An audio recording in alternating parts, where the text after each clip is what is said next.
Live షోకి తిరిగి స్వాగతం. ఇక అతిథుల పరిచయం. శ్రీ రమేష్ నాయుడు గారు, ఆంధ్రప్రదేశ్ భారతీయ జనతా పార్టీ నేత. శ్రీ బొడకుంటి వెంకటేశ్వర్లు గారు, టీఆర్ఎస్ సీనియర్ నేత, శాసన మండలి సభ్యులు, అలాగే గతంలో లోక్సభకు కూడా ప్రాతినిధ్యం వహించినటువంటి జెడ్పీ చైర్పర్సన్గా కూడా పనిచేశారు. శ్రీ సూర్యనారాయణ గారు విశ్లేషకుని హోదాలో మనతోటి మాట్లాడతారు. శ్రీ రామరెడ్డి ప్రతాప్ కుమార్ రెడ్డి గారు, వైఎస్ఆర్ కాంగ్రెస్ పార్టీ సీనియర్ నేత, నెల్లూరు జిల్లా కావలికి శాసనసభ్యులుగా ఉన్నారు, శాసనసభ్యులు. అలాగే శ్రీ జనక్ ప్రసాద్ గారు, తెలంగాణ కాంగ్రెస్ సీనియర్ నేత, పార్టీ అధికార ప్రతినిధి. నిన్న విజయవాడలో ఆలయాల వ్యవహారంపై రచ్చరచ్చగా సాగింది. తెలుగుదేశం పార్లమెంట్ సభ్యుడు శ్రీ కేసీఆర్ నాని గారు బీజేపీ చిల్లర రాజకీయాలు చేస్తోందని మండిపడ్డారు. అహ్మదాబాద్లో ఒక్కచోటే 80 గుళ్ళు కూల్చారు. మహారాష్ట్ర కానీ గుజరాత్లో కానీ 300 గుళ్ళు కూలిస్తే లేని అభ్యంతరం విజయవాడలో అభివృద్ధి కోసం పాటుపడుతున్న చంద్రబాబు చేస్తున్న ప్రయత్నానికి అడ్డుపడతారా అంటూ కేసీఆర్ నాని గారు మండిపడ్డారు. ఆ తర్వాత బీజేపీ నేతలు కన్నా లక్ష్మీనారాయణ, సోమవీర్రాజు తదితరులు ఆందోళనకు దిగారు. ఇక్కడ దిగితే అక్కడ బుద్ధా వెంకన్న గారు కానీ ఇతరత్ర వాళ్ళందరి మధ్య మాటల యుద్ధం సాగింది.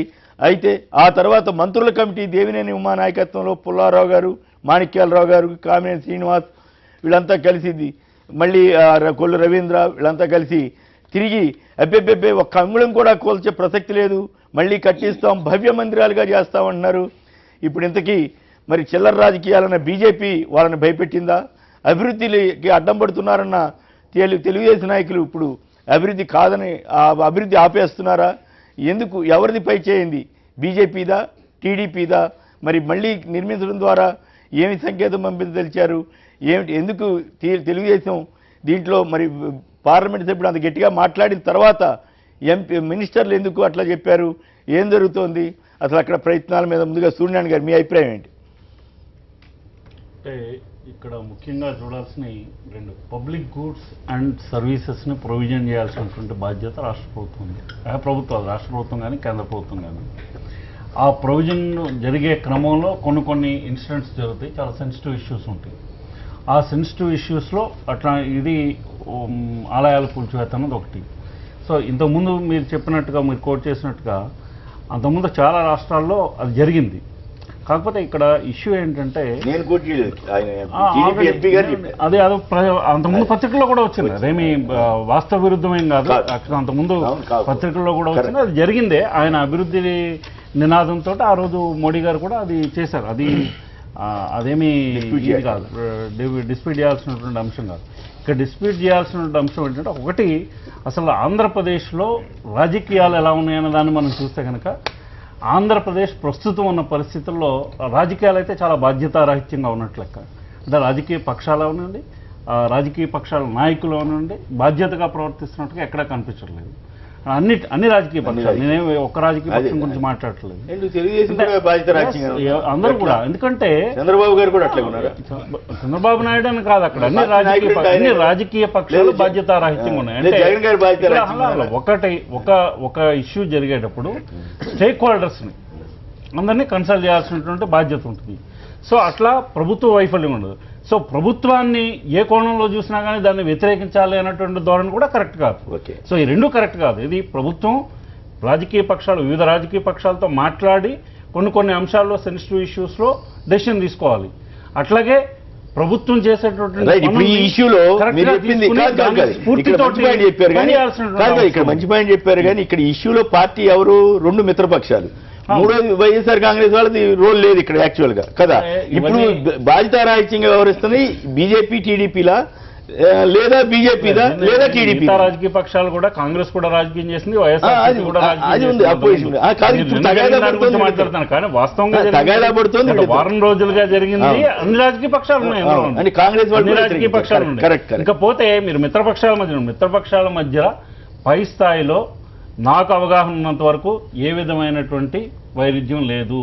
మోడీ గారు, చంద్రబాబు నాయుడు గారు హ్యాండ్ ఇన్ హ్యాండే వెళ్తున్నారు.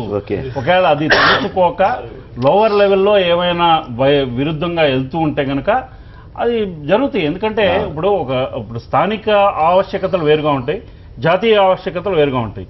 భారతీయ జనతా పార్టీ జాతీయ నాయకత్వం బహుశా జాతీయ చిన్న ప్రశ్న దృష్టిలో పెట్టుకుని చంద్రబాబు సో స్థానిక ఆవశ్యకత ఏంటి, మేము కూడా బలపడాలన్నటువంటి ఆకాంక్ష ప్రతి రాజకీయ పార్టీకి ఉంటుంది, అందులో తప్పట్టాల్సిన అవసరం లేదు. సో వాళ్ళు ఇష్యూస్ ఎన్నుకోవడాన్ని బట్టి ఆ ఇష్యూస్ ఎన్నుకునే విధానంలో ప్రజల యొక్క మూడు కూడా గమనించాలి, లోకల్ ప్రజలు ఏ విధంగా రెస్పాండ్ అవుతున్నారో గమనించాలి.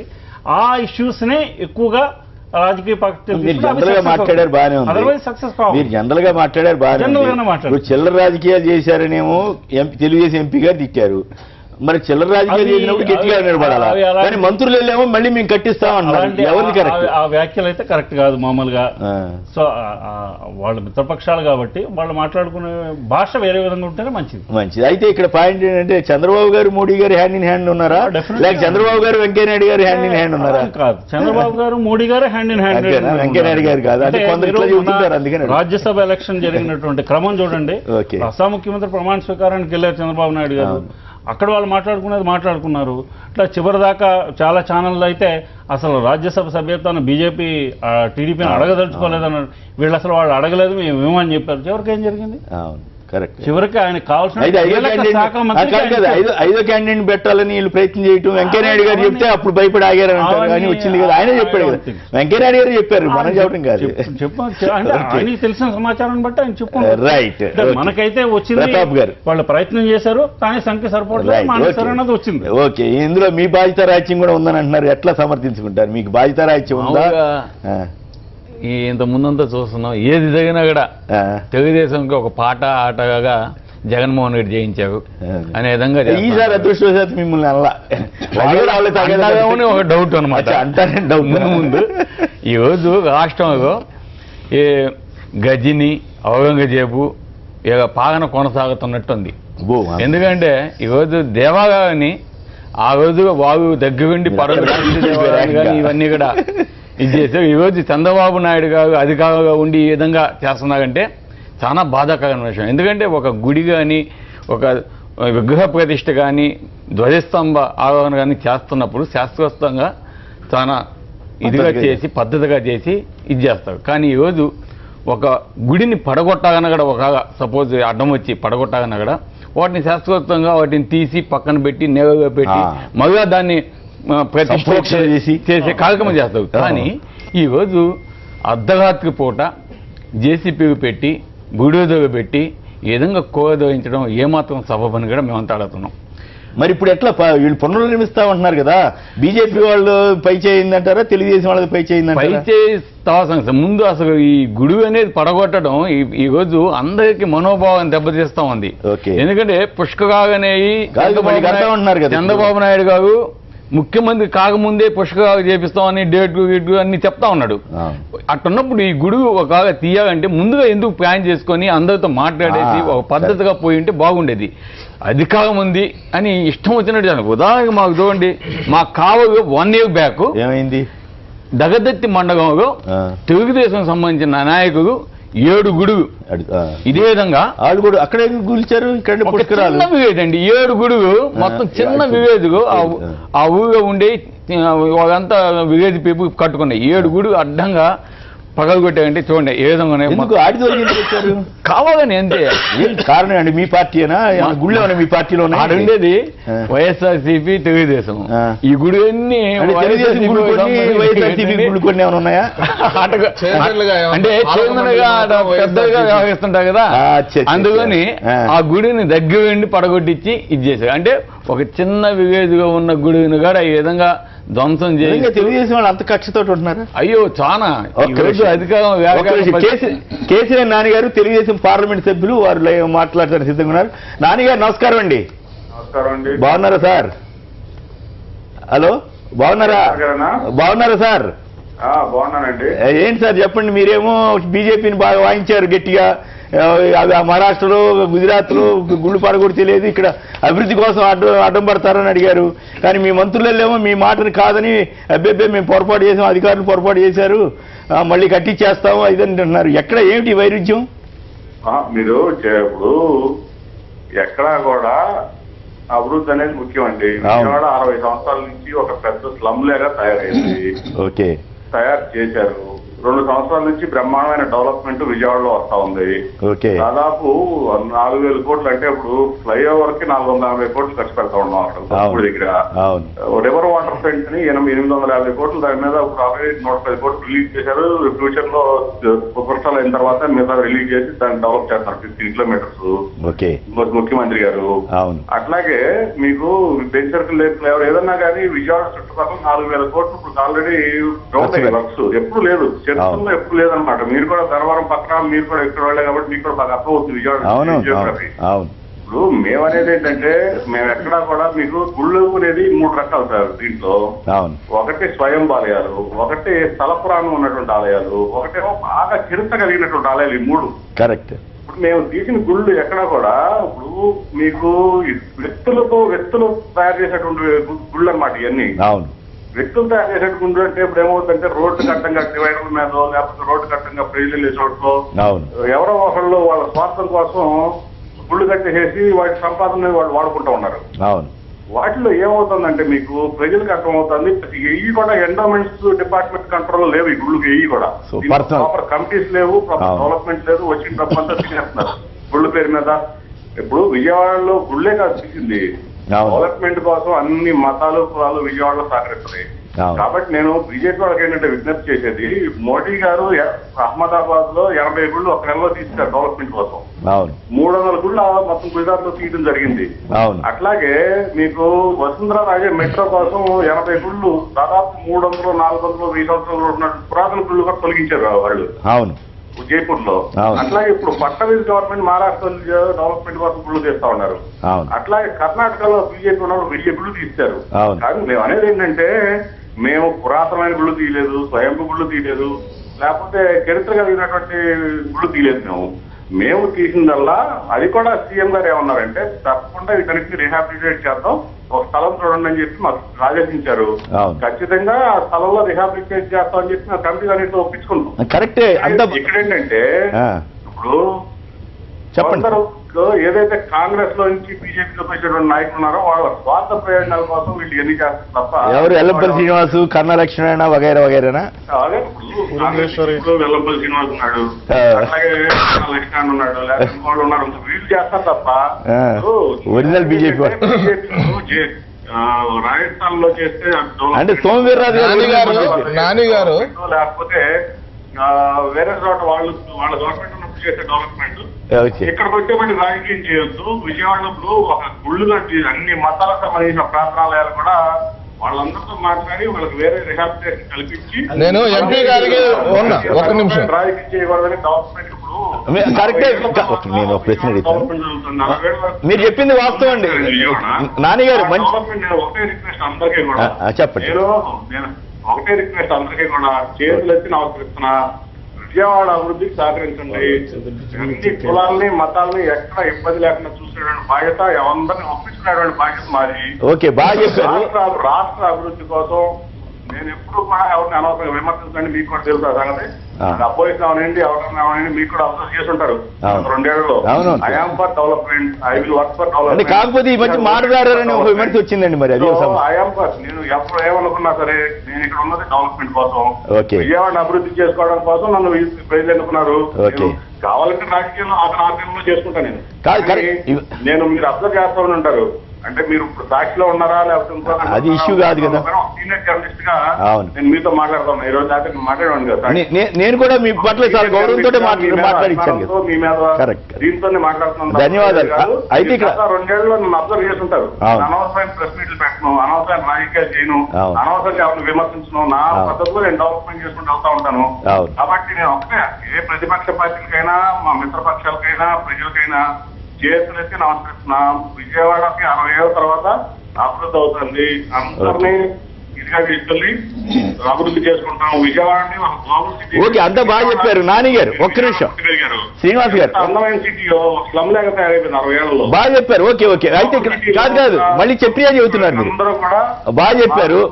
మీ పాయింట్ ఆఫ్ వ్యూ కలిసి రావాలని నాని గారు చర్చ ద్వారా మనం పరిష్కరించుకుందామని ప్రతి ఒక్కరిని కూడా నేను చేతులెత్తి ఓకే. బాగా చెప్పారు. రాజకీయం చేస్తూ రైట్ ఒక్క నిమిషం నాని గారు మీరు చెప్పింది చెప్పారు కదా, ఒక్క నిమిషం. కాదు అట్లా చేస్తే అట్లా కాదు నాని గారు మీరు చేసింది కరెక్ట్ కాదు. ఒక్క నిమిషం నాని గారు, మీరు చక్కగా మాట్లాడారు, అంతవరకు బాధ్యతగా మాట్లాడారు, పైగా నా పట్ల గౌరవంతో చెప్పారు, ధన్యవాదాలు, అంతవరకు అభ్యంతరం లేదు. కానీ మీరు చెప్పేసి నేను అడగకుండా పెట్టేయడం మాత్రం కొంచెం బాగలేదు. అది ఏ మాట కాబట్టి చెప్పొచ్చు. ఒకటి ప్రధానంగా బీజేపీ వాళ్ళు వ్యతిరేకించారా లేదా అనేది ఒక ఆస్పెక్ట్ అయితే, మీ మంత్రులు స్వయంగా వెళ్ళి మేము కట్టిస్తామని చెప్పిన తర్వాత మీ మాట పోయింది కదా అనేది ఒక పాయింట్. మీరు దీనికి సమాధానం చెప్పలేక ఫోన్ కట్ చేశారనేటువంటి పరిస్థితి వస్తుంది. మీకు వీలైతే రండి, మీరు సమాధానం చెప్పగలిగితే చెప్పండి. మీరు చెప్పదలసిన చెప్పినందుకు అంతవరకు ధన్యవాదాలు. కానీ ఫర్దర్ గా మీరు ఈ ప్రశ్నలకు సమాధానం చెప్పకుండా వెళ్ళడం కరెక్ట్. అందరినీ సమస్యలు పరిష్కరించుకోవడం కోసం అందరు రాండి చేతులు దండం పెడతాను అన్నాడు. కూడగొట్టే కంటే ముందే మాట్లాడుకుంటే ఇంత ప్రాబ్లం ఉండేది కాదు కదా. ఇష్యూ అది కాదు. మంత్రులు ఈయన అభివృద్ధికి అనుకూలంగా ఉన్నట్లు లెక్క, మరి వాళ్ళ మంత్రులు అనుకూలంగా లేరా? 4వ తారీఖు నాడు పీఠాధిపతులు అందరూ వచ్చి అక్కడ గొడవ చేతులకు భయపడని ఉండాలా, లేదా బీజేపీ ప్రభుత్వం థ్రెటన్ చేసి ఉండాలి వీళ్ళని. ఈ రెండింటిలో ఒక కారణం తప్పకుండా ఉంటుందండి. మీరు ఏ విధంగా కంటిన్యూ చేస్తే బాగుంటుందని బీజేపీ వాళ్ళు చెప్పినా కూడా దాన్ని వీళ్ళు మంత్రులకు పంపించి దాన్ని దిద్దుబాటు చేయాలి. బీజేపీ ఏమనుకోవాలి? ఒక విషయం ఏంటంటే, ఎంపీ గారు మొదట ప్రారంభించినటువంటి సమయంలో అభివృద్ధి అనేటువంటి మాట మాట్లాడారు. లగడపాటి రాజగోపాల్ గారు 5 సంవత్సరాలు ఎంపీగా చేసినటువంటి సమయంలో దుర్గగుడి కోసం అక్కడ 30 సంవత్సరాలుగా ఉన్నటువంటి డిమాండ్ ఏదైతే ఉందో, దుర్గగుడి ఫ్లైఓవర్ సంబంధించినటువంటి ఈయన ప్రపోజల్ తీసుకొని పోయిన వెంటనే మా యొక్క నితిన్ గడ్కరీ గారు ప్రారంభించుకోమని 400 కోట్ల రూపాయలు విడుదల చేశారు. అంటే భారతీయ జనతా పార్టీ అభివృద్ధి విషయంలో ఎక్కడ మేము వెనక్కి తగ్గేది లేదు, ముందు ఫార్వర్డ్ ఒక స్టెప్ ముందుగానే ఉంటాం వీళ్ళందరికన్నా కూడా. ఇంకొక విషయం ఏంటంటే, గుడన్నా బడన్నా ప్రజల విశ్వాసాలతో కూడినటువంటి ప్రాంతాలు. ఆ ప్రాంతాలకు సంబంధించినటువంటి విషయాల్లో నిర్ణయాలు తీసుకునేటప్పుడు తొలగించేటువంటి సమయంలో అక్కడ ఉన్నటువంటి కనీసం కమిటీలు లేవంటున్నావు, ఎండోమెంట్ ఆధ్వర్యంలో లేవు అని మీరు తప్పించుకునేటువంటి మాటలు మాట్లాడుతున్నారు. కనీసం ఆ ప్రాంతంలో ఒక పెద్ద మనిషి ఉంటాడు కదండి, ఒక పూజారి ఉంటాడు కదండి. మీరు చిల్లర రాజకీయాలు అదే వాళ్ళనే మీరు మీన్స్ వాళ్ళు చిల్లర రాజకీయాలు అంటే మేము కూడా అనగలుగుతాం, మాకు నోరు ఉంది, మేము రాజకీయ నాయకులమే.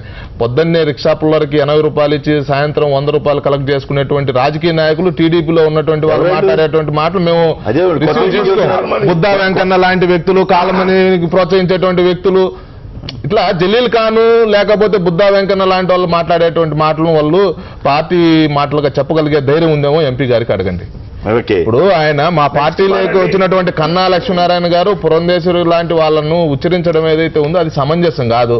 అప్రజాస్వామికంగా విలువలతో కూడినటువంటి రాజకీయాలు చేయకుండా పక్క పార్టీల నుంచి ఎమ్మెల్యేలు చేర్చుకున్నటువంటి విధానాన్ని కూడా మేము మాట్లాడగలుగుతాం. అలా మాట్లాడితే నేనేమంటున్నానంటే, ఒక సమస్య అక్కడ ఉత్పన్నమైంది, అది జటిలం కాకుండా దాని పరిష్కారం కోసం ఆలోచన చేయాల్సినటువంటి బాధ్యత అధికార పార్టీకి ఉంది. ఇదే సమయంలో అక్కడ ఉన్నటువంటి ప్రజలది మనోభావాలకు సంబంధించినటువంటి విషయంలో సెంటిమెంట్ ఎవరైతే రైజ్ చేశారో దాన్ని ప్రశ్నించారో వాళ్ళకి పై చేయండి. ఒకటి మాత్రం వాస్తవం, మేము నెట్టపై పెట్టారు ఎంపీ గారి మాటని తోసేసి మంత్రులు వచ్చి విజయవాడ నగరంలో ఉన్నటువంటి ప్రముఖులందరూ ప్రజలందరూ పెద్ద ఎత్తున వ్యతిరేకించారు ఈ యొక్క చర్యను. ఇదే సమయంలో భారతీయ జనతా పార్టీ కూడా చెప్పింది, ఒక నిర్మాణాత్మకమైనటువంటి సూచన చేసింది 4 రోజుల క్రితం. మీరు స్పందించలేదు. స్పందించినప్పుడు సెకండ్ ఆప్షన్ ఏంది? ప్రజల్లోకి వెళ్ళడం, ఉద్యమం చేయడం, 3వ ఆప్షన్. అదే సమయంలో ఆ యొక్క దేవాలయాలకు సంబంధించినటువంటి కమిటీలు, పీఠాధిపతులందరూ కూడా ముందుకొచ్చారు. ఈ తరుణంలో ఒక నిర్ణయం తీసుకోవడం జరిగింది ప్రభుత్వం కూడా. దాన్ని మాత్రం మేము స్వాగతిస్తాం. ఒక 5 మంది మంత్రులు వాళ్ళు కూడా క్షేత్ర పరిశీలన చేశారు. ఒక విషయం ఏంటంటే, ఆ క్షేత్ర పరిశీలన తప్పని తేలిందా, మంత్రులు తప్పని తేలిందా? క్షేత్ర పరిశీలన చేసిన తర్వాత ఇది నిర్ణయాన్ని పునఃసమీక్షించుకుంటున్నాము, భవ్యమైనటువంటి నిర్మాణాలు చేయబోతున్నాం, యథాస్థితిగా మేము కొనసాగించబోతున్నాం అని చెప్పినటువంటి క్రమంలో ఆ స్టేట్మెంట్ చూసిన తర్వాత మనందరికి ఏమనిపిస్తుంది? మరి ఎంపీ గారి పరిస్థితి ఏంటి ఇప్పుడు? ఎంపీ గారు ఆయన ఒకసారి నేను మాట్లాడినటువంటి మాట తప్పని ఆయన విశ్లేషణ చేసుకుంటే మనస్ఫూర్తిగా అతనికి అర్థమవుతుంది. దాని మీద కూడా ఆయన కూడా ఒక్క నిమిషం అండి దయచేసి ఒక మాట చెప్పి ఎంపీ గారు కూడా కొంత తొందరపడ్డారన్నటువంటి వాదన మనందరికీ కూడా అర్థమైంది. సీఐని ఊరే తూరి అన్నారని వాళ్ళు నిన్న శ్రీనివాస్ ఆరోపణ చేస్తాడు, మరి ఎంతవరకు అదే ఈ వ్యవహారం ఏంది? నువ్వు ప్రెస్ మీట్ పెట్టుకుంటే ఒక మిత్రపక్షానికి సంబంధించినటువంటి పార్టీ వచ్చి జాతీయ నాయకులు రాష్ట్ర నాయకులు వచ్చి ప్రెస్ మీట్ పెట్టుకుంటే మీరు అడ్డుకుంటారా? ఓకే, ఇది అడ్డుకోవడం అనేది మొదలైతే యాడికి దారి తీస్తుంది? ఎవరు అడ్డుకున్నారు? మా యొక్క ప్రెస్ మీట్ పెడుతున్నటువంటి క్రమంలో గోశాలకు సంబంధించి పరిశీలన చేశారు. గోశాలకు సంబంధించినటువంటి ప్రత్యామ్నాయమైనటువంటి స్థలాన్ని కేటాయిస్తామనేటువంటి ఒప్పందం కూడా జరిగింది. దాన్ని మీరు పరిగణలోకి తీసుకోకుండా రైట్ ఇది వ్యవహరించడం సమంజసం కాదు. ఒకరిద్దరు కావాల్సి ఉన్నారు మాట్లాడతారు. సో సునీల్ కుమార్ గారు చెన్నై నుంచి లైన్ లో ఉన్నారు. సునీల్ కుమార్ గారు నమస్కారం, మాట్లాడండి. సునీల్ కుమార్ గారు మాట్లాడండి ప్లీజ్, మాట్లాడండి. నమస్కారం, మాట్లాడండి ప్లీజ్, మాట్లాడండి. గుడ్ మార్నింగ్ శ్రీనివాసరావు గారు, నేను సునీల్ కుమార్ మాట్లాడండి ప్లీజ్ మాట్లాడండి దయచేసి. సార్, అసలు విషయం ఏంటంటే అండి, తెలుగుదేశం వారు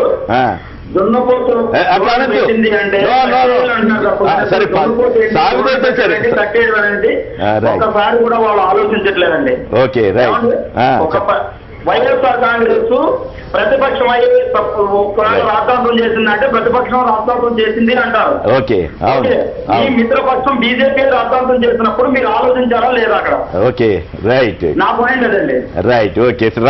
సోము వీర్రాజు గారు భారతీయ జనతా పార్టీ సీనియర్ నేత, శాసన మండలి సభ్యులు, బహుశా భవిష్యత్తులో అధ్యక్షుడు అయ్యే అవకాశం ఉందేమో తెలియదు కానీ అవకాశం ఉందని అంటున్నారు. వారు కూడా మనతో మాట్లాడి సిద్ధంగా ఉన్నారు. వీర్రాజు గారు ఒక్క నిమిషం దయచేసి లైన్ లో ఉండండి. రామలింగారెడ్డి గారు ఒక లైన్ లో ఉన్నారు, వారు మాట్లాడిన తర్వాత మీరు మాట్లాడతారు. రామలింగారెడ్డి గారు సంక్షిప్తంగా చెప్పండి. నమస్కారం, మాట్లాడండి ప్లీజ్. సార్, అక్కడ గుళ్ళు ఏం పడగొట్టట్లేదు, ఏం లేదని చెప్పేసి కొండమ్మ గారు మాట్లాడుతున్నారు కదా. ఆయన మాట్లాడా? ఓకే, మాట్లాడారు కదా. మరి అలాంటప్పుడు ఈ మంత్రుల కమిటీ ఎన్ని ఎందుకండి? కమిటీ ఎందుకేసి దీని అంత ఇదిగా తొందరగా పోయి చూసి గుళ్ళు ఎక్కడ గుళ్ళు అక్కడ కట్టిస్తామని చెప్పడం ఏంటండి? అది అర్థం కాక కదా చర్చ పెట్టింది. ఇప్పుడు చంద్రబాబు నాయుడికి తెలుసు గుళ్ళు పాల్గొంటుంది, ఓటమి తెలీదా? Okay right, right. బాగా వీర్రాజు గారు నమస్కారం అండి. బాగున్నారా సార్? బాగున్నారు సార్. ఏం సార్ మీరు అభివృద్ధికి అడ్డం పడుతున్నారంట? ఎంపీ గారు ఇప్పుడే బాధపడ్డారు చాలాసేపు. చిల్లర రాజకీయాలు చేస్తున్నారని కూడా అన్నారని వార్తలు వచ్చినాయి. ఎందుకు బీజేపీ వాళ్ళు ఇట్లా చేయాలి?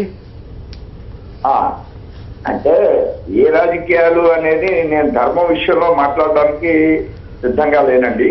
ఓకే, ధర్మం అనే దాన్ని విగ్రహ ప్రతిష్ఠ చేసేటప్పుడు ఎంతైతే ధార్మికమైనటువంటి ఉద్దేశంతో చేస్తామో తొలగించేటప్పుడు కూడా అలాంటి విధానాలను అవలంబించాలి. పీఠాధిపతులను పిలవాలి. స్థానికులు ఎవరైతే ఆ యొక్క గుడుల్ని నిర్వహణ చేస్తున్నారో వాళ్ళని పిలిపించి వారి చేత ఒప్పించి అభివృద్ధి అనేటువంటి అంశంలో ఆ కార్యక్రమాన్ని చేయడానికి మాకు ఏ విధమైనటువంటి అభ్యంతరం లేదు. అయితే దుర్మార్గంగా ఆంజనేయ స్వామిని 100 సంవత్సరాలు ఉన్నటువంటి ఆంజనేయ స్వామిని తాళతో కట్టి పీకి తర్వాత ఆ ప్రొక్లైన్తో విగ్రహాన్ని బద్దలు కొట్టడం, గుళ్ళని బద్దలు కొట్టడం, ఇవన్నీ కూడా ఎవరూ కూడా విజయవాడ ప్రజానికం హర్షించడం లేదు.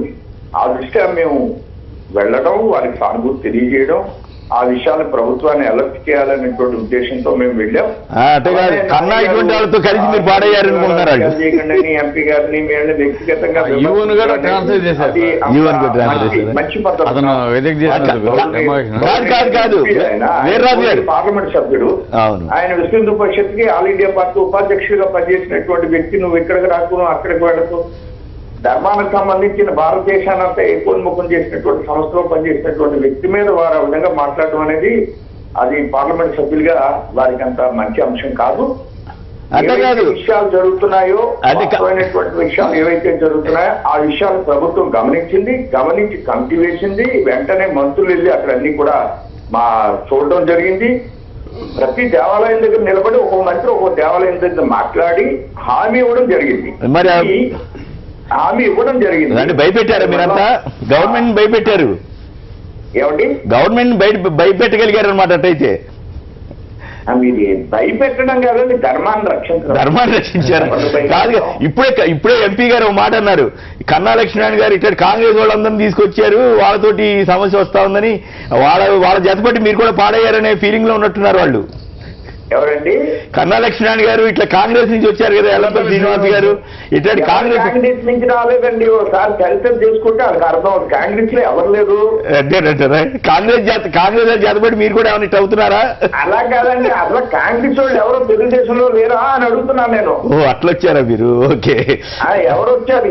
ఎవరు చెప్పండి కాంగ్రెస్ వాళ్ళు? చంద్రబాబు నాయుడు కాంగ్రెస్ వాడు, చంద్రబాబు కాంగ్రెస్ వాడు 30% 40% చెప్తాను ఆయన. రైట్, ఒక్క నిమిషం దయచేసి లైన్లో ఉండండి వెంకటేశ్వర గారు. ప్రధానంగా ఈ విషయంలో మొదలే అందరితో మాట్లాడి, ఇప్పుడు బీజేపీ అంటే వాళ్ళు దాన్ని దేవాలయాలను పడగొట్టారు జిల్లా రాష్ట్రాల్లో. నేను ఏమంటానా, పడగొట్టే ముందు ఇప్పుడు చెప్తున్నా కదా, ప్రతిష్ట చేసేటప్పుడు ఏ విధంగా చేయాలనో, తీసేటప్పుడు కూడా వినండి పడగొట్టారంటే అక్కడ ఎలా గొడవలు వచ్చినాయా చూసారా? ప్రధానంగా పడగొట్టే ముందు ఒక ప్లాన్ ఉండాలి. ఇది చాలా కూడా తెలుసుకునే. వీరరాజు గారు ఆగండి. ప్రధానంగా టీఆర్ఎస్ ఎమ్మెల్సీ మాట్లాడుతున్నారు. ప్రధానంగా ఏదన్నా గుళ్ళు అది సెన్సిటివ్ ఇష్యూ, చాలా సెన్సిటివ్ ఇష్యూ. ఇవాళ ఎక్కడ కూడా చిన్న చేయాలంటే కూడా భయపడతారు. ఏది గుళ్ళ కానీ మసీదుల దగ్గర కానీ ఎక్కడైనా దేవాలయాలు అన్నప్పుడు దాని యొక్క ప్రియారిటీ వేరుంది. రోడ్లే పక్కకు తీసుకుపోతున్నారు అంటే ఓ దగ్గర, అంటే అక్కడ అనుకూలంగా అందరు ఒప్పుకుంటే చేయొచ్చు. తీసేట కూలగొట్టేటప్పుడు కూడా ఏ విధంగా అయితే ప్రతిష్టేటప్పుడు చేసేటప్పుడు చేసిన నియమ నిబంధనలు ఇప్పుడు కూడా చేయాల్సి ఉంటుంది. ఆ రకంగా చేయాల్సింది. ఇప్పుడు ఏమైపోయింది, మీరు పదే అడుగుతా ఉన్నారు ఎవరు పై చేయింది? న్యాచురల్ గా బీజేపీ పై చేయింది. ఎందుకు అయిందంటే ఇలా ఎంపీ గారు ప్రెస్ మీట్ కూడా పెట్టాడు. నిన్న ప్రెస్ మీట్ పెట్టి కూడా ఆర్గ్యుమెంట్ చేశాడు, వీళ్ళని విమర్శించాడు. ఎవరిని కన్నాను అందరినీ చిల్లర రాజకీయాలు చేస్తున్నాను విమర్శించాడు. విమర్శించిన తర్వాత మంత్రుల కమిటీ వస్తుందని తెలిసి ఈయన కూడా ఆ మంత్రుల కమిటీలో ఉండే అలిగి వచ్చిండు, అలిగి బయటకు వచ్చిండు. అంటే దాని అర్థం ఏంటంటే అప్పర్ ఎండ్ మంత్రులు కమిటీ కదా. చంద్రబాబు గారు ఎందుకు వెనక్కి దగ్గర ముందు ఎంపీ గారు చంద్రబాబు గారు చెప్పండి, ఎంపీ గారు వెళ్తారా? ఎంపీ గారిని అన్యాయం చేయడం, ఎంపీ గారి పట్ల తెలుగుదేశం నాయకులు అన్యాయం చేశారా లేదా? ఎంపీ గారు ఆలోచించుకోవాలి. అది ఎట్లా, ఇప్పుడు సెన్సిటివ్ ఇష్యూలలో ఎప్పుడు కానీ ఒక రాజకీయ నాయకులు ఎట్లా మాట్లాడాలా, చివరికి ఎంపీ గారిని ముంచేశారు. ఇలా అయిపోతే న్యాచురల్లీ బగ్రా అయిపోయింది కదా. వాళ్ళ కమిటీ అన్న వాళ్ళ మంత్రులు ఏమైంది కదా, ఇవాళ దేవినేని ఉమా పోయిండు, ఆయన రవీంద్ర పోయిండు, పుల్లారావు పోయిండు. అంటే ఈ రకంగా వాళ్ళు 2 మంత్రులు వచ్చిండ్రు, వీళ్ళందరూ కలిసి వచ్చిండ్రంటే వాళ్ళందరూ కూడా చెప్తున్నారు మేము మళ్ళీ కట్టిస్తాం, ఎట్లుంటే అట్లా కట్టిస్తాం. ఇప్పుడు ఎంపీ గారు తప్పు చెప్పినట్ల అంతే కదా. ఇప్పుడు ఎంపీ గారు అనవసరంగా తొందరపడ్డాడు. దాంట్లో నమ్మేమో సీఎం గారు చెప్పారు, ఇంకే మనకి ఎదురు లేదు. ఏదేమైనా కూడా ఇలాంటి దగ్గరలో అభివృద్ధి ఒక్కటే కాదు, సైమల్టేనియస్లీ సెంటిమెంట్ అనే దాన్ని కూడా ఎంపీ గారు చూసుకోవాల్సిన అవసరం ఉంది. ఏ విషయం కానీ ఎల్లనగానే దూసుకుపోతే ఆయన కూడా ఎంపీ, స్థానిక ఎంపీ కాబట్టి జాగ్రత్తగా కూడా మాట్లాడాలి. వీర్రాజు గారు చెప్పండి సార్. ఇప్పుడు ఇష్యూ ఏంటంటే చంద్రబాబు గారు చెప్పకుండా ఎంపీ గారు వెళ్ళి ఉంటారా? మీరు ఎంపీ గారిని ఇబ్బంది పెట్టడానికి మీరు మొత్తం మీద మంత్రులకి రంగంలోకి తీసుకురాగలిగారు. సో ఇప్పుడు చివరికి ఎంపీ గారు బకరా అయ్యారని వెంకటేశ్వర గారు అంటున్నారు. ఏమండి, ఎంపీ గారిని అందరూ కలిసి బకరా చేశారా అంటారు. ఎవరిని బకరా చేయలేదండి, ధర్మం గురించి ప్రయత్నం చేశాం, ధర్మం విజయం సాధించింది. అంతకంటే రాజకీయం చేయకుండా ఏదైతే భగవంతుడి స్వరూపాలు ఉన్నాయో వాటిని రక్షించడం కోసం చేసినటువంటి ప్రయత్నం సఫలమైంది. ఆ భారతీయత సఫలమైంది, సంస్కృతి సఫలమైంది. ఆయన అన్నాడా ఈయన అన్నాడా, ఈయన బకరాయ్యారా, ఎవరు బకరాయ్యారు? రాజకీయాలు ఇలాంటి విషయాల్లో రాజకీయాలు సాధించిందని ఆనందం పొందితే మంచిదండి. ప్రభుత్వం కూడా అంగీకరించి అన్ని కార్యక్రమాలతో ముందుకు వెళ్తుంది కాబట్టి. అంటే ముఖ్యమంత్రి గారి దాని గురించి వివరణ ఇచ్చారు. ఆ విధంగా మాట్లాడకూడదు. కాదు వీర్రాజు గారు, మీరు చాలా తెలివిగా జాగ్రత్తగా భవిష్యత్తును కూడా దృష్టిలో ఉంచుకుని మాట్లాడుతున్నట్టున్నారు. బాగానే ఉంది. నేను ఒకటి అడుగుతాను, సూటిగా సమాధానం చెప్పండి. ముఖ్యమంత్రి చంద్రబాబు గారికి తెలియకుండా గుళ్ళు పడగొడతారా? ముఖ్యమంత్రి చంద్రబాబు గారికి తెలియకుండా ఎల్లంపల్లి శ్రీనివాస్ మీద గొడవ అవుతుందా? ఎంపీ గారు సొంతంగా వెళ్ళి చేయగలుగుతాడా? కలెక్టర్ గారు ఎంపీ గారు వెళ్ళి మాట్లాడగలుగుతారా? ఇప్పుడు ముఖ్యమంత్రి గారు బాగానే ఉన్నారు, మంత్రులు బాగానే ఉన్నారు, సోము వీర్రాజు గారు బాగానే ఉన్నారు, మధ్య ఎంపీ పోరైపోతాడా? మనోభావాలకి ఈవేళ రక్షణ కలిగింది. మీరు జనరల్ గా మాట్లాడుతున్నారు ఉన్నారు అనే దాని మీద చర్చ కంటే ఎవరేశారు ఈ కమిటీని, ఎవరేశారు ఈ కమిటీని? అవును, అంటే చంద్రబాబు గారు ఎంపీని పకరం చేశారనేది మీరు వాదన. ఒక విషయం ఎవరిని పక్కన పెట్టారని అనండి. మీరు సక్సెస్ అయ్యారు. ఎవరిని ముందు పెట్టిన విషయానికి ఒక మంచి పరిష్కారం వచ్చింది. ఈ పరిష్కారం సక్రమంగా అమలు జరగాలి. ఇది నా ఆలోచన. ఇందాక ఎంపీ గారు ఇందాక కూడా అన్నారు బీజేపీ వాళ్ళు అంతా రాజకీయం చేస్తున్నారని. ఒక్క మాట అండి, ఎవరు మేము ఏ రాజకీయాలు చేస్తున్నాము అనేది భారతదేశానికి అంతా తెలుసు. దాని గురించి నేను ఎంపీ గారి గురించి నేను మాట్లాడు. మేము రాజకీయం చేస్తామా, ఏం చేస్తామా, బీజేపీ రాజకీయాలు ఏంటి అనేది వాళ్ళకి పూర్తి అవగాహన ఉంది. ఓకే, ఒక విషయం అండి, అడగండి. గోశాలని కూల్చేటప్పుడు అక్కడి నుంచి పోయి నాన్నగారిని అడిగితే లాలూ ప్రసాద్ యాదవ్ బీహార్ లో గడ్డి తిన్నాడు, మీరు కూడా గడ్డి తిన్నారన్న మాట అన్నమాట వాస్తవం కాదా? అది ముఖ్యమంత్రి గారి ఏదైనా అన్ని అన్నిటికంటే దాని మీద మేము ఫోకస్ చేస్తాం. ఆయన మేము గడ్డి తిన్నాడా, ఇంకోటి గడ్డి తిన్నాడు, ఇవేమి నేను మాట్లాడుతూ ఉన్నప్పుడు మనకు కావాల్సింది ప్రజలు భయానకమైన వాతావరణంలో ఉన్నారు, ఇబ్బందుల్లో ఉన్నారు, దాన్ని ధర్మాన్ని రక్షించాలి. మనం ప్రధానంగా అందరూ మాట్లాడే విషయానికి మనం సమాధానం చెప్పవలసిన అవసరం లేదు. మాకు కూడా కొన్ని పరిమితులు ఉన్నాయనేటువంటి విషయాన్ని అర్థం చేసుకోవాలి. మున్సిపాలిటీలో పడేది ఏం లేదు. ఇప్పుడు పరిష్కారం ఎట్లయింది అనుకుంటారు మీరు? ఆంజనేయ స్వామి విగ్రహం తీసుకుపోయి మున్సిపాలిటీ చెత్తకుండీలో వేసిండ్రు అని చెప్పి అవన్నీ చూసామండి, అవన్నీ చూసాం కాబట్టి ప్రభుత్వానికి చెప్పాం కాబట్టి అదే విగ్రహాలు తీసుకెళ్లి వాళ్ళు ఎండోమెంట్ డిపార్ట్మెంట్ లో పెట్టుకున్నారు. ఇవన్నీ జరిగినాయి, అధికారం లభించింది. ఇంకోటి దుర్గగుడి పక్కన ఫ్లైఓవర్ కడదామంటే చంద్రబాబు గారు పోయి ధర్నా చేసిండ్రు. అప్పుడు అది కార్యక్రమాలు ఇవన్నీ జరిగినాయి కాబట్టి ఈవేళ చర్చ జరిగింది. దాని మీద ప్రభుత్వం యాక్షన్ తీసుకుంది. దాని మీద ఒక కమిటీ వేసింది. అన్ని చోట్లకి వెళ్ళి మంత్రులు బృందం పర్యటించిందని చెప్తున్నారు కదా. కట్టద్దని గారు రైట్.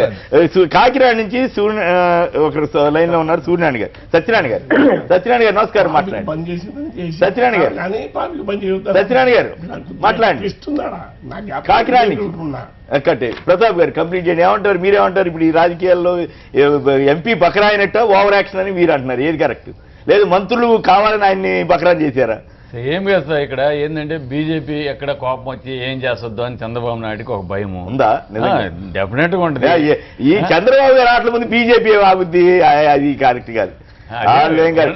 వెంకయ్యనాయుడు గారు చంద్రబాబు గారిని ఒక మాట అంటారా? బ్రహ్మాండం బజిపోయిందే కదా. ఇద్దరు మంత్రులు ఉంటే కామినేని శ్రీనివాస్ గారు ఇంకా బ్రహ్మాండం అంటారు కదా. ఇంక బీజేపీ వాళ్ళు ఎవరు నిలదీయగలుగుతారు? మందు మటుకు పక్కన ఉన్నారు, మందు మటుకు పక్కన ఉన్నారు. వాళ్ళు వచ్చి ఎప్పుడు మరి తెలుగుదేశానికి సపోర్ట్ చేస్తా మాట్లాడుతూ ఉంటారు. ఇది సత్య దూరమైనటువంటి మాట. మీరు అలా మాట్లాడడం మీరు అలా మాట్లాడారు. దయచేసి మేము మిత్రపక్షంగా ఒక విషయంలో, అభివృద్ధి విషయంలో కలిసి కూర్చున్నప్పుడు, కలిసి ఒక వేదికను పంచుకున్నటువంటి సమయంలో పాజిటివ్ గా మాట్లాడడం అనేది అది ప్రెస్ కాన్ఫరెన్స్ పెట్టి కూడా పొగుడుతుంటారు కదా. అధినేత క్యాబినెట్ లో ఉన్నటువంటి వ్యక్తి వహించేవాళ్ళు, పార్టీ వాయిస్ వినిపించేవాళ్ళు కొంచెం అగ్రెసివ్ గా ఉంటారు మామూలుగా. అదే ప్రభుత్వంలోకి వస్తే, అదే వ్యక్తులు ప్రభుత్వంలోకి వచ్చారనుకోండి, వాళ్ళ ధోరణి మారుతుంది. అంటే హద్దులు లేని భజన చేస్తారా? హద్దులు లేని భజన.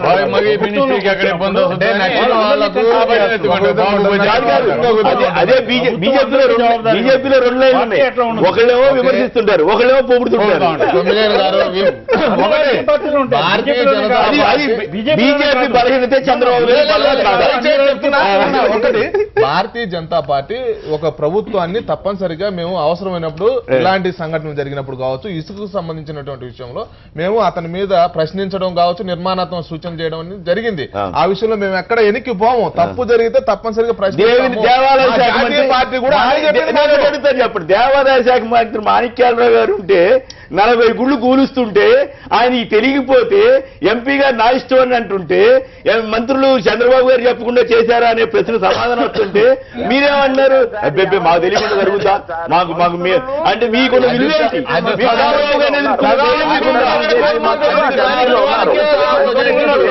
మంత్రి వెళ్ళి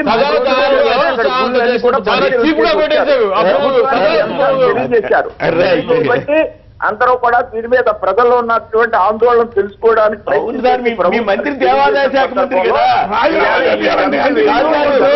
దేవాదాయ శాఖ మంత్రి ధర్మం కాపాడాలనుకుంటే, హిందుత్వం మీద నమ్మకం ఉంటే, గుళ్ళు కూడగొట్టొచ్చు అనుకుంటే మీ మంత్రి కంటిన్యూ అయినప్పుడు అతనుకున్న శాంటిటీ ఏంటి? ఎందుకు రాజీనామా చేయలేదు? ధర్మ సంస్థానాలు నేను రాజీనామా చేస్తానని చెప్పొచ్చు కదా. ఒక మంత్రి చాలా గౌరవంగా ఉంది అని చెప్తా ఉంటే మరి దేవాదాయ శాఖ మంత్రికి సంబంధం లేకుండా తెలుగుదేశం నేతలు 40 గుళ్ళు కూలిస్తుంటే మీరు వెళ్ళి దండా చేస్తే కన్నా లక్ష్మణ్ లాంటి కాంగ్రెస్ వాళ్ళు వచ్చారని విమర్శిస్తుంటే మీరు ధర్మాన్ని కాపాడామని చెప్తే జనం ఎట్లా ఒప్పుకోవాలన్నది నా ప్రశ్న. మేము ధర్మాన్ని కాపాడేదనే విషయాన్ని ఒప్పుకోవడానికే ఉంది. మేము వెళ్ళి చేయబట్టే ఇవాళ ప్రభుత్వం ఈ కార్యక్రమం అంతా చేసిందని చెప్తుంటే ధర్మాన్ని కాపాడలేని వాళ్ళని మీరు ఎందుకు అనుకుంటారు? కూలిపోతే మీ మంత్రికి ఉన్న విలువ ఏంటి? ఆయన శాఖకున్న ఇంపార్టెన్స్ ఏంటి? ఆయన కంటిన్యూ కావడం అర్థం ఏంటి? అంటే ధర్మ సంస్థానార్థం మీరు ఉంటే ఖచ్చితంగా రాజీనామా చేసి బయటకు వచ్చి ఫైట్ చేయండి. ఖచ్చితంగా మనం చేరండి. ఒకటి కొమ్మినేని గారు ఏంటంటే ఒక విషయం, అధికారులు అనాలోచిత నిర్ణయాలు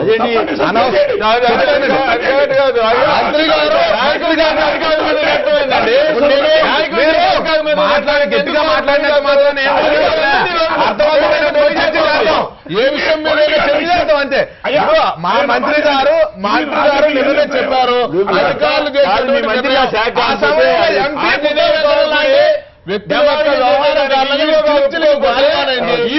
సస్పెండ్ చేశారు, అతన్ని కాపాడారు మీరు. అవును, ఇది ఈవోని ఒక ప్రాథమికమైనటువంటి అంశంలో సోము వీర్రాజు గారు కావచ్చు, మా యొక్క రాష్ట్ర నాయకులందరూ కూడా మొదటగా పెద్దగా బాధపడుతున్నటువంటి అంశం ఏదైతే ఉందో, గుళ్ళు పగలగొట్టడము లేకపోతే విగ్రహాలను తీసుకుని చెత్తలో వేయడం ఏదైతే దీని మీద అవమానంగా లేదా? దేవాదాయ తెలియకుండా 40 గుళ్ళు కూలిస్తే ఒక మినిస్ట్రీలో లేకపోతే ఒక ముఖ్యమంత్రి పరిధిలో లేకపోతే ఇంకొక క్షేత్ర స్థాయిలో ఒక్కోసారి తెలియకుండా ఒక వ్యక్తి జరుగుతుంటాయి. 40 గుళ్ళు నిర్ణయం కాదు. ఒకటి రాత్రికి రాత్రి వెంటనే స్పందించాము, పార్టీ తరఫు స్పందించాము. ఆయన కూడా క్షేత్ర స్థాయిలో పరిశీలనకు వెళ్ళాడు. వెళ్ళిన తర్వాత ముఖ్యమంత్రి దృష్టికి తీసుకుపోబట్టే ముఖ్యమంత్రి గారు చెబితేనే చేశామంటారు కదండి.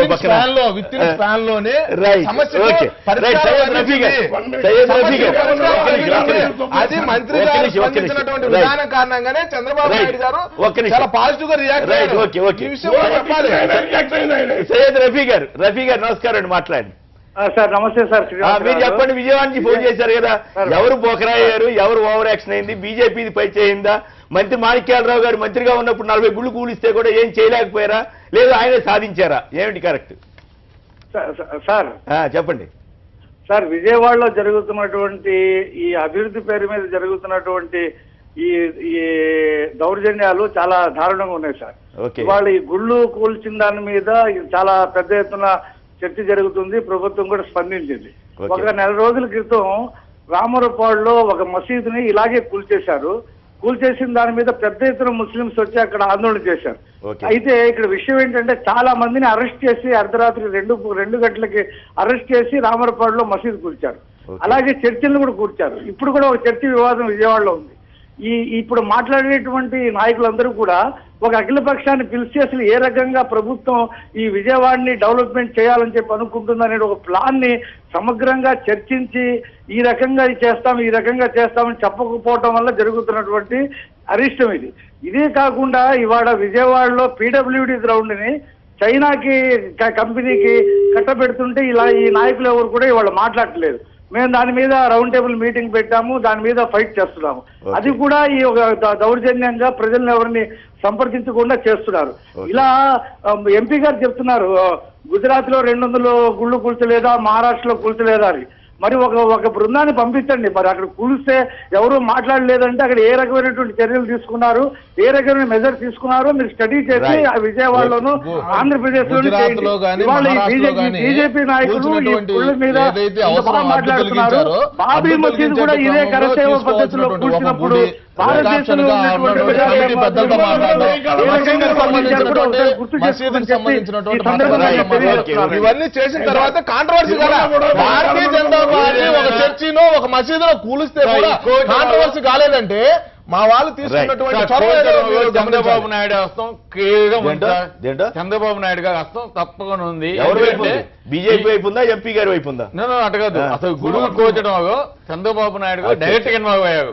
ఎందుకంటే ఈ రోజు ఆంజనేయ స్వామి గుడి కోచొద్దు అని అక్కడ ఈవో చెప్తే అతన్ని సస్పెండ్ చేసింది సార్. ఓకే, ఆయన పర్మిషన్ కాబట్టి సస్పెండ్ చేయరు. తర్వాత టెంపరీ ఈవోగా సూర్యకుమారి అనే ఆమెని పెట్టున్నారు. ఇటన్నిటికీ పెడుతున్నా డైరెక్ట్ చంద్రబాబు నాయుడు హస్తం ఉంది. ప్రధానంగా రమేష్ గారు వాదిస్తున్నారు, బాగానే ఉన్నది, కానీ ఒక సొంత మీ యొక్క శాఖకు చెందిన మంత్రి జనక్ ప్రసాద్ గారు అడిగినట్టు ఇది చాలా అన్యాయం. ఇప్పుడు తన శాఖకే అవమానం అంటే ఆయనకు ఇప్పుడు ఆయనకు తెలిసి ఉండాలి పూర్తి స్థాయిలో. ఆ శాఖ మంత్రికి ఆయనకు తెలిసి ఉండాలి. ఏదైనా డైరెక్షన్ ఉంటే ఆయనకు ఉండాలి తప్ప వేరే వాళ్ళకు ఉండొద్దు. ఆ శాఖ ఎంపీ గారే పవర్ఫుల్. ఆయనకు ఎంపీ ఆయననే దేవాదాయ శాఖ మంత్రి ఉన్నాడు కాబట్టి ఇవాళ వీళ్ళది కూడా కొంత డైలమా సిచ్యువేషన్. మనం అలా ఎందుకు అనుకోవాలి? కమిటీలో ఆయన ఉన్నాడు, ఆయన శాఖ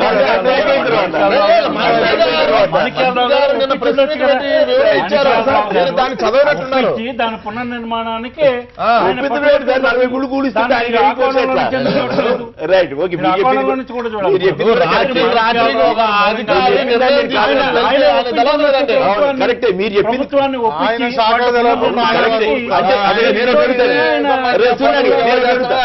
మంత్రి మాణిక్యాలరావు గారికి ఇష్టం లేకపోయినా గుళ్ళు కూల్చారు. ఆ తర్వాత వెళ్ళి ఈయన బతిలాడుకుని కాదు కాదని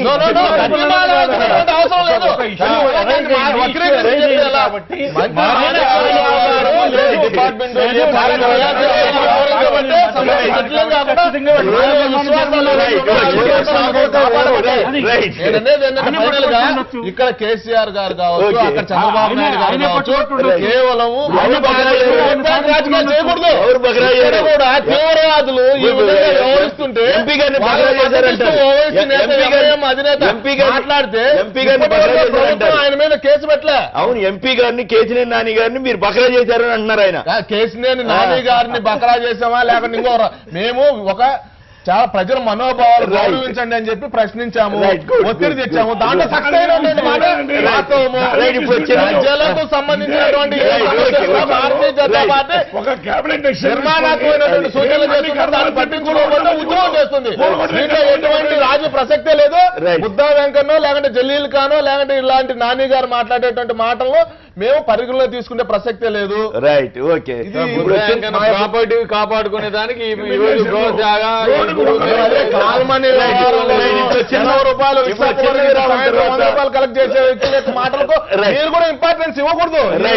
ఇప్పుడు చిన్న విరామం తర్వాత తెలంగాణలో గానీ ఏపీలో గానీ ఈ ఉద్యోగుల పరీక్షలకు సంబంధించి చాలా జాప్యం జరుగుతోందంటూ నిరుద్యోగులు వాపోతున్నారు. వాటిపై చర్చలోకి వెళ్లే ముందు ఇప్పుడు చిన్న విరామం. ఇక తెలంగాణలో గ్రూప్ 2 పరీక్షలకు సంబంధించి ఇంకే స్పష్టత రాలేదని, తర్వాత ఈ జిల్లాల విభజన అయితే గానీ రాదని అంటున్నారు. కానీ ఇప్పటికే చాలా పరీక్షలకు సిద్ధమవుతున్నామని చాలా మంది నిరుద్యోగులు చెబుతున్నారు. ఈ పరీక్షలు, ఈ జిల్లాల గొడవ, వీటి మధ్య ఈ ఉద్యోగ ఆశిస్తూ ప్రభుత్వ ఉద్యోగాలు ఆశిస్తూ ఉన్న వారి పరిస్థితి ఇట్లా ఉంది.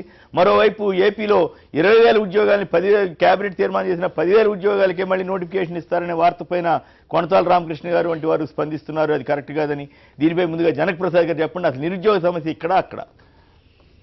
తెలంగాణలో నిరుద్యోగ సమస్య పరిష్కారం కోసం ఇమీడియట్ గా పబ్లిక్ సర్వీస్ కమిషన్ పెట్టింది సార్. పెట్టిన తర్వాత ఆ కమిషన్ అధ్యక్షుడు కానీ మెంబర్లకు కానీ విశేష అధికారాలు ఇవ్వకుండా ఎప్పుడు పోస్ట్ పోన్ చేసుకుంటూ వస్తాను సార్. గ్రూప్ 2 సర్వీసెస్ ఇప్పటికే 3-4 సార్లు పోస్ట్ పోన్ అయ్యాయి సార్. ఇప్పుడు ఏమంటారు, జిల్లాల విభజన అయిపోయిన తర్వాత ఎక్కువ మందికి ఉద్యోగాలు ఇచ్చే ఉద్దేశంతో మళ్ళీ పోస్ట్ పోయి నువ్వు ఇవ్వదలుచుకున్నావు ఇప్పుడు ఇచ్చి మళ్ళీ ఇది నిరంతర ప్రక్రియ. ఇవాళ గ్రూప్ 2 సర్వీస్ ఎగ్జామ్స్ పెట్టి వాటి మీద నిర్ణయం తీసుకున్నట్టు అయిపోయింది. ఇంకొక విషయం, గ్రూప్ 1 సర్వీసులకి దాదాపు 8 సంవత్సరాల నుంచి కూడా ఇదే పరిస్థితి ఉందండి. అంటే ఏ కాన్సెప్ట్తో ప్రభుత్వంలోకి తెలంగాణ వస్తే ఉద్యోగాలు వస్తాయి, తెలంగాణ వస్తే మన నీరు మనకు ఉంటుంది, మన భూములు మనకుంటాయి, మన పరిపాలన మనకుంటాయి, మన ఉద్యోగాలు మనకుంటాయి అని చెప్పింది కదా. ఉద్యోగాల అపాయింట్మెంట్లో ఇంత జాప్యం జరుగుతున్నప్పుడు ముఖ్యమంత్రి గారు నిర్ణయం తీసుకొని ఇవాళ ఉన్నటువంటి 10 జిల్లాలకు సరిపోయినటువంటి గ్రూప్ 2 పోస్టులు మేము నింపుతాం. మేము డిపార్ట్మెంట్ లో వేదిగా అనేక ప్రకటనలు కూడా చేశారు కానీ నిన్న కూడా కొన్ని వచ్చినాయి అంత కొంత బెటర్ అనేమో కొంత అక్కడ కానీ ఇక్కడ కూడా ఎక్కడ మా సింగరేణి కాలేజీలో ఉద్యోగాలు ఇస్తాను దాదాపు 4,000 మందికి ఇచ్చిండ్రు. అందులో అనుమానం లేదు. ఇవాళ కూడా 247 మందికి నోటిఫికేషన్ ఈ రోజు కూడా వచ్చింది. అట్లా ఓవరాల్ స్టేట్ దృష్టిలో పెట్టుకున్నప్పుడు మీరు కాంప్రహెన్సివ్ గా పబ్లిక్ సర్వీస్ ఈశ్వర్ గారు సమస్య చెప్తాడు. కాకతీయ యూనివర్సిటీ నుంచి ఈశ్వర్ అనే విద్యార్థి ఉన్నారు లైన్ లో. ఈశ్వర్ గారు చెప్పండి, ఏమిటి అసలు సమస్య ఏమిటి, మీరు ఎట్లా ఫీల్ అవుతున్నారు? సార్ అసలు మేము దగ్గర 1.5 year నుంచి ప్రిపేర్ అవుతున్నాము. అసలు పరిస్థితి చాలా దారుణంగా ఉంది సార్. అసలు నోటిఫికేషన్ ఎప్పుడు వస్తుంది, ఎగ్జామ్ ఎప్పుడు ఉంటుంది, అసలు ఏది అర్థం కావట్లేదు. అంత గందరగోళంగా ఉంది సార్ మా పరిస్థితి. ఓకే, అంటే మీరు వేరే పరీక్షలకు కూడా రాయట్లేదు, ఇప్పుడు రకరకాల గవర్నమెంట్ ఉద్యోగాలకి ఇస్తున్నారు కదా సార్? రాస్తున్నాం కానీ మెయిన్ ఫోకస్ దీని మీదనే ఉంది సార్. సో గ్రూప్ 2 కావాలి మీకు? అలానే ఏం లేదు సార్, కాకపోతే మేము మెయిన్ ఫోకస్ దీని మీదనే ఉంటూ ప్లస్ అనదర్ ఎగ్జామ్స్ కూడా రాస్తున్నాము. ఓకే, సో అయితే ఇవాళ సాక్షి పేపర్ లో ఇచ్చినట్టు అక్టోబర్ తర్వాత కొత్త జిల్లాల తర్వాత నోటిఫికేషన్ అంటున్నారు కదా సార్? అవును, అలా అయితే చాలా ప్రాబ్లమ్స్ వస్తాయి కదా సార్. జోనల్ ఇష్యూ అని అదని. ఎంత ఖర్చు అవుతుంది మీకు నెలకి? దీని మీద ఏమైనా ఎక్స్ట్రా ఖర్చు అవుతుందా? అవును సార్, మంత్లీ 5,000 ఖర్చు అవుతుంది సార్. మాకు అశోక్ నగర్ లో ఉంటున్నాం మేము ప్రజెంట్. ఇక్కడ నెలకి 5,000 ఖర్చు అవుతుంది ఎక్స్ట్రా? అవును సార్. సో ఎట్లా ఇక్కడ ఈ టీఆర్ఎస్ వాళ్ళు హామీ ఇవ్వలేదు ఎలక్షన్ మేనిఫెస్టోలో నిరుద్యోగ వృత్తి ఇస్తామని? ఇవ్వలేదు సార్, వాళ్ళు ఇవ్వలేదు కాబట్టి వాళ్ళకి అది ఇవ్వాల్సిన అవసరం కూడా ఉండదు. అయితే వాళ్ళు అన్నట్లు 1,00,000 ఉద్యోగాలని వారు చెప్పారు కాబట్టి దాని మీద దృష్టి పెట్టుకోవాల్సిన అవసరం అయితే ఉంది. ఓకే అండి, మీ సమస్య చెప్పారు. ఇక్కడ వెంకటేశ్వర గారు కూడా ఉన్నారు, వారు మాట్లాడతారు. వారు మాట్లాడే ముందుగా గుంటూరు నుంచి వెంకటేష్ గారు ఒకరు లేదు ఉన్నారు. గుంటూరు వెంకటేశ్వర గారు నమస్కారం, చెప్పండి. అక్కడ పరిస్థితి చెప్పండి. నమస్కారం సార్, కేసర్ గారు. నమస్కారం, మాట్లాడండి ప్లీజ్. నేను గుంటూరు నుంచి మాట్లాడుతున్నాను. నా పేరు వెంకటేశ్వర ఉంది. మాట్లాడండి ప్లీజ్. బాబు వస్తే జాబ్ వస్తుందని చెప్పేసి ఎలక్షన్ ముందు మేనిఫెస్టోలో మెన్షన్ చేశారండి. అవును, ఆయన చాలా ప్రచారం కూడా చేశారు. నిరుద్యోగ వృత్తి కూడా ఇస్తామన్నారు కదా? అవునవును, అది ఎప్పటి నుంచి సార్? ఏ సంవత్సరం నుంచి బాబు వస్తే జాబ్ వస్తే చెప్పలేదండి. 5 ఏళ్లలో మేము పరిపాలనకి అవకాశం ఇచ్చాము. ఈ 5 ఏళ్లలో ఎప్పటి నుంచి బాబు వస్తే జాబ్ వస్తే చెప్పలేదా? ప్రమాణం 2050కి టార్గెట్ చేసుకున్నారు. అంటే అప్పుడు దాకా మమ్మల్ని వెయిట్ చేయమంటారంటే వెయిట్ చేస్తాం. ప్రతాప్ గారు, చంద్రబాబు నాయుడు గారు అంతే కదా, రాష్ట్ర ప్రజలందరినీ మోసం చేశారు. అందరికీ అర్థమైంది. ఎందుకంటే బాబు వస్తే జాబ్ వస్తుందని, నిరుద్యోగ భృతి వస్తుందని అందరూ అనుకున్నారు. కానీ ఇంతవరకు కూడా ఏ ఎగ్జామ్స్ పెట్టింది లేదు. ఒక పెట్టినా కూడా పాపం వాళ్ళకి ఇచ్చింది లేదు. ఎక్కడ జాబ్స్ అనేది లేదు. ఈరోజు చంద్రబాబు నాయుడు గారు అధికారంలోకి వచ్చి 2 సంవత్సరాలు అయింది. 2 సంవత్సరాలు ఎన్ని జాబులు వచ్చినాయి, ఎన్ని జాబులు పోయినాయి ఒకసారి కంపారిజన్ చేయండి. ఈరోజు విద్యార్థులు ఎంతో మంది చదువుకుంటున్నారు, వాళ్ళకి ఉద్యోగాలు లేక పాపం ఈరోజు చాలా మంది, కొంతమంది ట్యాక్సీ డ్రైవర్గా కూడా పనిచేస్తున్నారు సార్. ఓకే, బాధేస్తుంది చాలా. అవును, పెద్ద చదువులు చదివి ఉద్యోగాలు సరిగా లేక. ఇంకోటి ఈ రోజు బాబు చేయబోయేది నేను క్లియర్గా చెప్తున్నా. ఏంటిది? బాబు ఇచ్చిన వాగ్దానాలన్నీ చేస్తాడు. ఎప్పుడు చేస్తాడంటే ఎలక్షన్స్ ఇంకొక 6 months ఉండగా నిరుద్యోగ భృతి ఇస్తాడు, పెన్షన్స్ ని 1000 నుంచి 2000 చేస్తాడా? ఎందుకంటే ఆయన మీద ఏం పడదు కదా.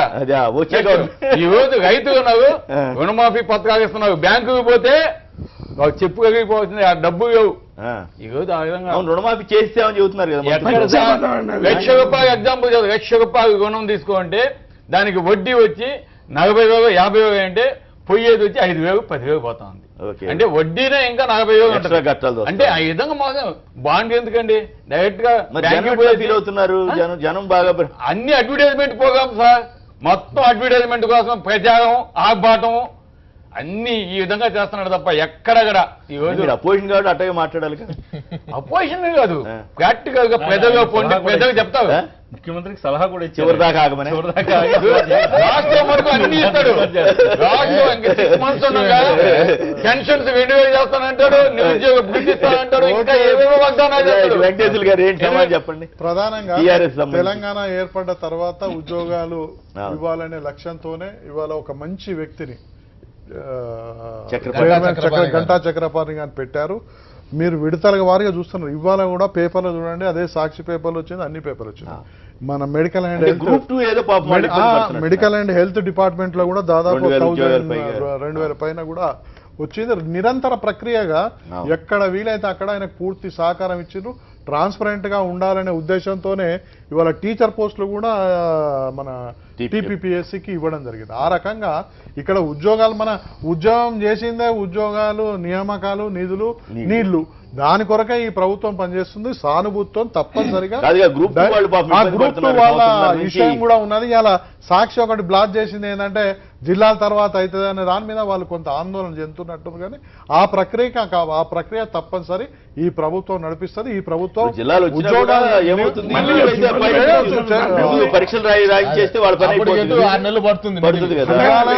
ప్రక్రియ నడుస్తుంటుంది, దీని ప్రక్రియ కూడా నడుస్తుంది.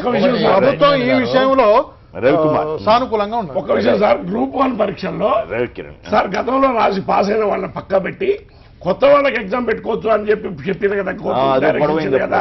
దాన్ని పెట్టేటప్పుడు కొత్త జిల్లాలతో సంబంధం లేకుండా గ్రూప్ 2 బాగుంటుంది కదా. రవికిరణ్ కుమార్ గారు బాపట్ల నుంచి. రవికిరణ్ గారు నమస్కారం, మాట్లాడండి. నమస్తే సార్. నమస్తే, మాట్లాడండి ప్లీజ్. అక్కడ ఉన్న పెద్దలందరికీ నమస్కారం అండి. గుడ్ గుడ్, మాట్లాడండి ప్లీజ్. సార్, నిరుద్యోగం దేశం మీద ఎక్కువగా ఉన్నది. అవును. ముఖ్యంగా చంద్రబాబు గారు అనేక హామీలు ఇచ్చారు. ఓకే. అవన్నీ కూడా ఫెయిల్ అయిపోయినాయి, అబద్ధం అని తేలిపోయింది. ఓకే. రెండోది ఒక చిన్న సూచన చేయదలుచుకున్నాను సార్. చెప్పండి. కేంద్ర ప్రభుత్వం 7వ వేతన సంఘం గురించి మొన్న ఇంప్లిమెంటేషన్ చేసింది. అవును. దయచేసి మీరు దాని మీద కూడా చిన్న చర్చ పెడితే మీ యొక్క చర్చా విషయాలు విశాలమైనటువంటి దృక్పథంతో జరిగినవిగా భావిస్తాం. ఓకే, మంచి పాయింట్ చెప్పారు. మీరు ఏమైనా మాట్లాడతారు? Central government pay commission, central government లో 7th పే కమిషన్ కూడా సెంట్రల్ కేబినెట్ తీసుకునే నిర్ణయం కూడా ఆ 40 లక్షల మంది ఎంప్లాయీకి ఉపయోగపడేది కాదండి. అదేంటి 23%? నేను చెప్పేదేనండి. ఇప్పుడు కేబినెట్ డెసిషన్ తీసుకుంది, 23% పెంచినట్టుగా కనపడ్డా కూడా అక్కడ జరిగేటువంటివి ఏమీ లేదు. దానికి సంబంధించి సెప్టెంబర్ 2వ తారీఖు సమ్మె చేస్తున్నారు. రైల్వే ఎంప్లాయీకి సంబంధించి జూలై 11వ తారీఖు ప్రభుత్వం 6వ తారీఖు నాడు మీటింగ్ పెట్టింది. హలో, ధన్యవాదాలు. తెలంగాణ రాష్ట్రం ఏర్పడినది నీళ్లు, నిధులు, నియామకాలు. అదే సమయంలో దానికోసం విద్యార్థులు, యువతంతా కూడా పెద్ద ఎత్తున భాగస్వాములు త్యాగాలు చేసి వీళ్ళు ఈ ఉద్యోగాలు వస్తాయన్నటువంటి ఉద్దేశంతో వెళ్ళారు. ఆ క్రమంలో ఏంటంటే చాలా మంది కేసులు బనాయించబడ్డాయి. అది కూడా ప్రాబ్లం ఉంది. అది వేరే చర్చ కదా. నిరుద్యోగ భృతి ఇవ్వట్లేదంటే అదే ఇక్కడ 1,00,000 ఉద్యోగాలు, అక్కడ నిరుద్యోగ భృతి ఏదైతే బాబు వస్తే జాబ్ వస్తాయంటే టైటిల్ ఏదైతే ఉంటే ఇవి రెండు కూడా అడ్వాంటేజ్ గా అయింది ఎలక్షన్ టైంలో. కాబట్టి ఇది తప్పనిసరిగా ఒక క్యాలెండర్ ప్రకటించి ఆ క్యాలెండర్ ప్రకారం పోవాలనేది మా యొక్క ఫైనల్ గా చెప్తున్నాం. ఇవన్నీ కూడా మామూలుగా రాజకీయంగా ప్రచారం చేసుకోవడానికి ఉపయోగపడతాయి. కానీ ప్రభుత్వ రాష్ట్రాలు ఏర్పడినంత మాత్రం ఉద్యోగాలు వాటికి అవే పుట్టుకురావు. అది ఎకనామిక్ ఉద్యోగాలనే ఎక్కడి నుంచి వస్తాయి? ఎకనామిక్ డెవలప్మెంట్ లో భాగంగా ఉద్యోగాలు వస్తాయి. అంటే కొత్తగా ఒక సంస్థ వస్తేనే, కొత్తగా ఒక ఉద్యోగాలు వస్తాయి అంతే తప్ప ఉద్యోగాలు వాటంతట అవి పుట్టుకురావు. ఇప్పుడు ఆంధ్రప్రదేశ్లో వాళ్ళు ఎకనామిక్ డెవలప్మెంట్ కోసం వాళ్ళు కొన్ని పనులు చేస్తూ ఉన్నారు. అవి ఫ్రూట్స్ ఇవ్వడానికి కొంత టైం పడుతుంది ఖచ్చితంగా. సో దాని మీద ఆ తర్వాత ఉద్యోగాలు వస్తాయి. అట్లాగే ఇక్కడ కేటీఆర్ నాయకత్వంలో విదేశాలకు వెళ్ళి 2,000 ఇస్తా ఉన్నారు. అది ఇవ్వలేదని అడుగుతున్నారు.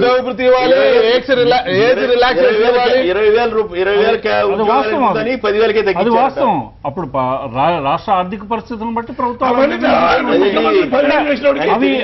అవి ప్రామిస్ చేసేటప్పుడు వాళ్ళు తెలుసుకున్నారు. సో అది ఇప్పుడు సాధ్యం కావట్లేదు చెప్పుకోగలరు.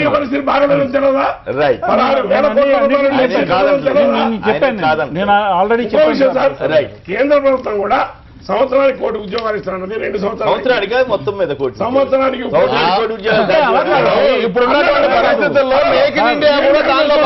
కాంగ్రెస్ పార్టీకి తో కంపేర్ చేసుకుంటే మోడీ గారి ప్రభుత్వం 100కి 98-99% మార్కులు వస్తాయి. ఎందుకంటే వీళ్ళు మొత్తం అంటే ఒకటి చెప్తున్నాను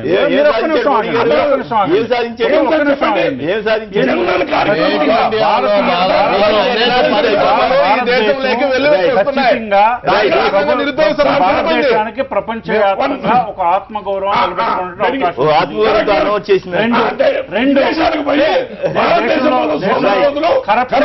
కరప్షన్ చాలా వరకు తగ్గింది. అభివృద్ధి కార్యక్రమం పుచ్చుకోవడానికి కొంత సమయం పడుతుంది. ఎందుకంటే 10 సంవత్సరాలు